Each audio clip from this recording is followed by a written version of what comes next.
Ciao, sono Leonardo. Benvenuti al podcast di Nine and Tree. Oggi riassumerò e recensirò il libro. Il mondo al contrario di Roberto Vannacci è un'opera provocatoria che sfida le convenzioni e il pensiero mainstream della società contemporanea.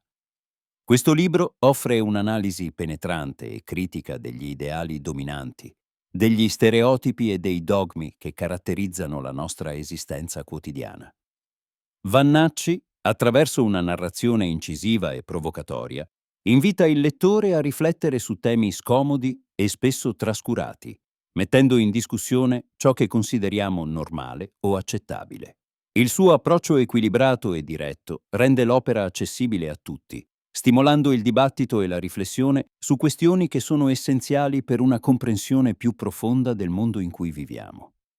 Situandosi in un contesto di crescente frammentazione sociale e culturale, Vannacci è capace di dar voce a strade di pensiero alternative che illuminano le contraddizioni della società moderna.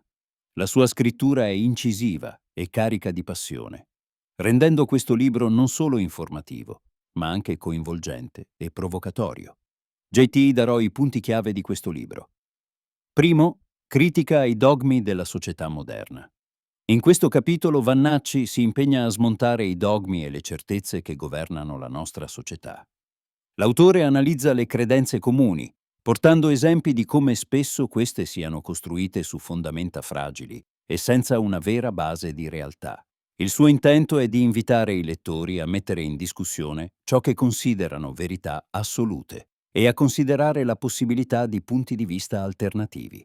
Partendo da stereotipi popolari, come quelli legati a genere, razza e orientamento sessuale, Vannacci costruisce un argomento che mette in evidenza la necessità di una società più inclusiva e aperta al dialogo. Le argomentazioni sono spesso supportate da ricerche e studi di caso, rendendo questo argomento estremamente rilevante nel dibattito contemporaneo. Secondo, rivalutazione dei valori tradizionali. Vannacci, nel suo libro, non si limita a criticare i dogmi contemporanei, ma propone anche una rivalutazione dei valori tradizionali che sono stati messi da parte dalla modernità. Attraverso storie e aneddoti personali, l'autore riflette su come i valori di rispetto, famiglia e comunità siano stati trascurati in favore di un individualismo estremo. Questo capitolo invita a riscoprire l'importanza di legami sociali solidi e una maggiore cooperazione tra le persone. L'autore sottolinea che una società sana è costruita su fondamenta di fiducia e rispetto reciproco e che è fondamentale per il progresso collettivo tornare a coltivare questi valori.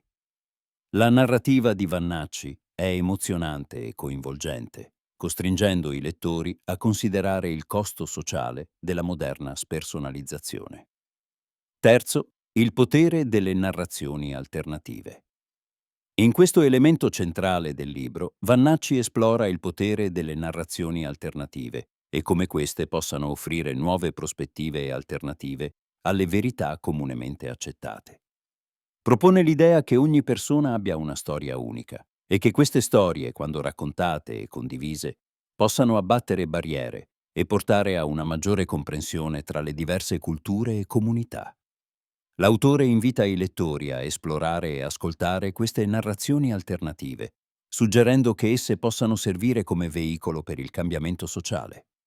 Attraverso interviste e testimonianze, Vannacci dimostra come la condivisione delle esperienze possa portare a una maggiore empatia e comprensione, stimolando il pensiero critico e il dialogo costruttivo. Quarto, futuro e sostenibilità. Nel quarto capitolo, Vannacci affronta le tematiche correlate al futuro e alla sostenibilità, evidenziando l'urgenza di affrontare le questioni ambientali e sociali che caratterizzano il nostro tempo. L'autore utilizza dati tangibili e ricerche per sottolineare la crisi climatica, la disuguaglianza sociale e l'inefficienza dei modelli economici attuali. Propone un cambio di paradigma che incoraggi non solo una maggiore responsabilità individuale, ma anche politiche pubbliche più incisive e lungimiranti. Sottolinea che un'azione collettiva e consapevole è necessaria per garantire non solo la sopravvivenza del nostro pianeta, ma anche il benessere delle generazioni future. Vannacci spinge i lettori a riflettere sulle proprie scelte quotidiane e sul loro impatto sull'ambiente e sulle comunità locali. Infine, l'importanza della critica e del dissenso. Alla fine, Vannacci mette in risalto l'importanza della critica e del dissenso come strumenti essenziali nella costruzione di una società veramente democratica.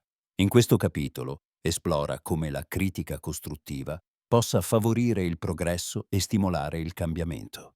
L'autore incoraggia i lettori a non accettare passivamente ciò che viene loro detto, ma di interrogarsi e discutere apertamente. Sottolinea che, senza il dissenso, le società corrono il rischio di stagnazione, di conformismo e di assoggettamento alle potenze dominanti. Vannacci illustra anche come il dissenso possa essere un atto di coraggio e responsabilità e offre esempi storici di movimenti che hanno abbattuto le ingiustizie attraverso la critica e l'opposizione pacifica. Attraverso questa analisi, il lettore viene invitato a diventare un agente di cambiamento nel proprio contesto quotidiano. In conclusione, Il mondo al contrario è un libro che dovrebbero leggere tutti coloro che desiderano comprendere meglio le dinamiche sociali e culturali che influenzano la nostra vita quotidiana. Vannacci, attraverso un linguaggio chiaro e incisivo, affronta questioni complesse che richiedono una riflessione profonda e critica. Questo libro offre strumenti e prospettive che possono essere utili per chiunque desideri interrogarsi e riflettere sui temi del nostro tempo. Chi si avvicina a quest'opera non solo acquisirà nuove competenze di analisi, ma verrà anche ispirato a impegnarsi attivamente per un cambiamento sociale e culturale positivo. In un'epoca in cui la polarizzazione e la disinformazione sono all'ordine del giorno, il mondo al contrario offre una roadmap per il pensiero critico e l'apertura mentale. Leggere questo libro può stimolare il dibattito, espandere l'orizzonte delle idee e invitare a un dialogo fruttuoso tra opposti. In definitiva, è un'opera che può realmente arricchire la nostra vita personale e sociale, incoraggiandoci a essere più consapevoli e attivi nei contesti in cui viviamo. Se vuoi supportare Roberto Vannacci, puoi acquistare il libro tramite il link Amazon che ho fornito nella descrizione del podcast. Dopo aver letto il libro, fammi sapere cosa ne pensi e condividi i tuoi pensieri. Ci vediamo.